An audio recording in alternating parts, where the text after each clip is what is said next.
ng bayan, maasahan anumang panahon.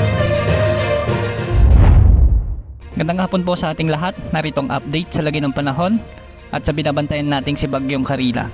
Sa kasalukuyan, napanatili ni Karina ang kanyang lakas habang kumikilos sa Hilagang Silangan. Sa ngayon, huli itong namataan sa 545 kilometers, silangan ng Kasiguran Aurora. Taglay ang maximum sustained winds na 65 kilometers per hour malapit sa gitna at pagbugsong aabot sa 80 kilometers per hour.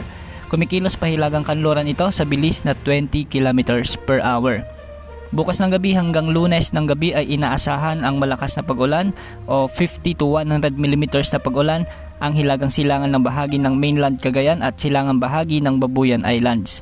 Hindi isinasantabi ang pagtataas ng wind signal number 1 sa extreme northern Luzon at Hilagang Silangan na bahagi ng mainland Cagayan. Posibleng bukas o Lunes habang patuloy na lumalakas si Bagyong Karina. Samantala, nakikita sa mga weather models na magiging maulan sa malaking bahagi ng Western Luzon at Western Visayas simula bukas, araw ng Lunes.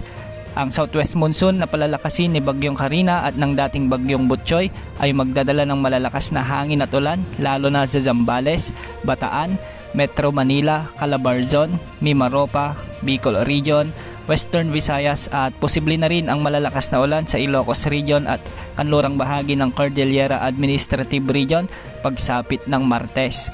Para sa track nito, inaasahan na patuloy na kikilos ito ng northwest na direksyon. Sa mga susunod na araw ay inaasahan ang rapid intensification nito at posibleng umabot sa typhoon category. Patuloy nitong babaybayin ang hilagang karagatan ng bansa at posibleng tumama sa Eastern China at posible naman na lumiko ito patungo sa Korean Peninsula. Hindi naman nakikitang tatama ito sa ating kalupaan, ngunit mahahagip ng outer rain bands nito ang eastern parts ng Luzon. Dahil sa malawak na sirkulasyon nito, posibleng itaas ang signal number 1 sa eastern parts ng Cagayan at Batanes. Ating uulitin, posible ang malalakas na ulan sa western sections ng bansa sa mga susunod na araw kasama na ang Metro Manila. Kaya samantalahin ang magandang panahon ngayon. Maghanda na lalo na ang mga kababayan nating nasa mabababang lugar dahil mataas ang posibilidad ng mga pagbaha sa maraming lugar. Yan ang update sa lagi ng panahon. Ito po ang weather update ng bayan. Maaasahan anumang panahon.